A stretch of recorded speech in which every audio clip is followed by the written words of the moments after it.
হাজবেন্ডের অ্যাকাউন্টের টাকা দেওয়া যাবে না, এটা পরিষ্কার কথা। এই এই এই এই এই ফ্যামিলি কার্ডের one of the major principal টাকা ডাইরেক্টলি ওই গিন্নির বাড়িতে, গিন্নির অ্যাকাউন্টে যাবে, তার ভাইয়ের কাছেও যাবে না, বাপের কাছেও যাবে না, হাজবেন্ডের কাছে যাবে না, ওই যে গিন্নি তার অ্যাকাউন্টে দিতে হবে, এটা নিশ্চিত করতে হবে। হ্যাঁ, এইবার তো সিম ফ্রি করে দিলাম, বাজেটে সিম ফ্রি, এখন তার সিমের টাকাও দিতে হবে না, সুতরাং সমস্যা নেই।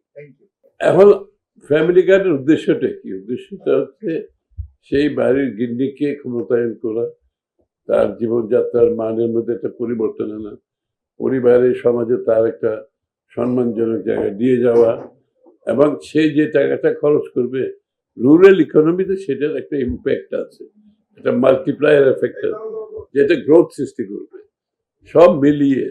কিন্তু আমরা যেটা বলছি, এই টাকাটা দেওয়ার পরে আমরা জানতে চাচ্ছি তাদের জীবনের পরিবর্তনটা কতটুকু আসছে, এটা একটা মেজারমেন্ট দরকার। কারণ আমাদের তো জানতে হবে যে টাকাটা পাওয়ার পরে তার জীবনে পরিবর্তনটা কিভাবে আসছে। আমরা তো চাইতেছি তার জীবনে পরিবর্তন আনার জন্য, এবং সেটা কতটুকু আসছে আমরা জানতে হবে। আর যদি কোনো কারণে পিছিয়েও যায়, তাহলে কি কারণে পিছিয়ে গেছে, এই জিনিসগুলো তো আমাদের অ্যানালিসিসের মধ্যে থাকতে হবে, যাতে করে আমরা এর পরবর্তী পর্যায়ে আরেকটা নতুনভাবে পদক্ষেপ নিতে পারি যদি কোনো শর্টকামিং থাকে। চ্যালেঞ্জ খুব সোজা, যেই বলেছি আমরা, কি বলে, কি অর্থনীতি বলেছি এখন বর্তমানে, হ্যাঁ,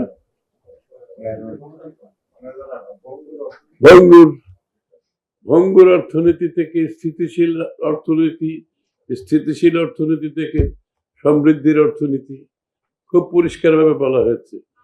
এবং প্রথম দিকে ভঙ্গুর অর্থনীতিকে স্থিতিশীল করতে হবে, স্থিতিশীল হওয়ার পরে তারপরে একবারে স্থিতিশীল হয়ে গেলে আমরা সমৃদ্ধির পথে যাব, অর্থনীতি ঘুরে দাঁড়াবে।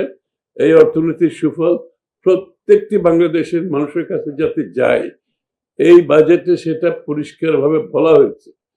এর আগে কোনো বাজেটে এইভাবে পরিষ্কার করে বলা হয়েছে আমরা অতদূর জানি, একেবারে নাম ধরে ধরে বলা হয়েছে কাদের জন্য কি অ্যালোকেশন, কাদের জীবনের পরিবর্তন করার জন্য কি আমাদের উদ্যোগ, কি পরিষ্কারভাবে বলা হয়েছে। সমাজের, দেশের কোনো একজন নাগরিককে বাদ রেখে এই বাজেট হয়নি, প্রত্যেককে মাথায় রেখে বাজেট হয়েছে। এই জন্য পুরো বিষয়টাকে আমরা বলছি ডেমোক্রেটাইজেশন অফ দি ইকোনমি, অর্থাৎ অর্থনীতির গণতন্ত্রায়ন। মানে একটা গ্রুপ বেনিফিট পাবে, এখানে পৃষ্ঠপোষকতার রাজনীতি হবে, আর বাকি দেশের লোক অর্থনীতির কোনো সুযোগ পাবে না, তাদের কাছে অর্থনীতির সুফল তার কাছে যাবে না, সে অংশগ্রহণ করতে পারবে না। সেটা তো একটা গণতান্ত্রিক দেশের অর্থনীতির জন্য কাম্য নয়। এই জন্য আমরা এই পরিবর্তনটা আনার চেষ্টা করছি। আমরা এই দেশটাকে একটা কর্মক্ষম, দক্ষ জাতি হিসেবে গড়ে তুলতে চাচ্ছি। সরকার দেবে, আমি বসে বসে খাবো, দিতে হবে যেখানে প্রয়োজন, দিচ্ছি আমরা, ফ্যামিলি কার্ড সব দিচ্ছি। কিন্তু সবাইকে দক্ষতা অর্জন করতে হবে, সবাইকে পরিশ্রমের মাধ্যমে তার টাকা আর্ন করতে হবে। এটা হচ্ছে ইকোনমিতে একটা দেশকে সামনে যাওয়ার, এগিয়ে যাওয়ার মূল কথা।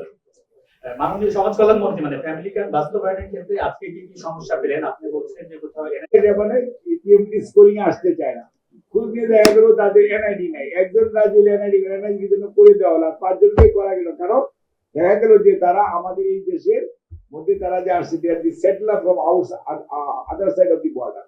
আর এইরকম সমস্যা আমরা মাঠে গিয়ে, ঘরে গিয়ে পেয়েছি। কারণ সেটা হচ্ছে সুবিধাটা এই কারণেই, আমরা তো ঘরে ঘরে যাচ্ছি, ঘরে ঘরে যাওয়ার কারণে ফ্যামিলি কার্ড, এই জন্য আমরা বলি যে মানুষের বাসায় যায়, বাড়িতে যায়, সেই জন্যই এক্সক্লুড করেছি। কাজেই আমরা যে সমস্ত প্রবলেম গুলো ফেস করেছি পাইলটিং, সেগুলোকে অ্যাড্রেস করে নীতিমালাটা সংশোধন করা হয়েছে, আপডেটিং করা হয়েছে। এবং ওই যে একটা প্রশ্ন করেছেন যে বিয়ে করেছে, তার পরবর্তী স্ত্রী মারা গেছে, 2টি বাচ্চা আছে, ওই পরিবার কিভাবে পাবে, সেটাও ফ্যামিলি কার্ডের মধ্যে লিপিবদ্ধ করা আছে। কাজেই এইখানে কোনো পরিবার এক্সক্লুডেড হবে না এবং হওয়ার কোনো সুযোগ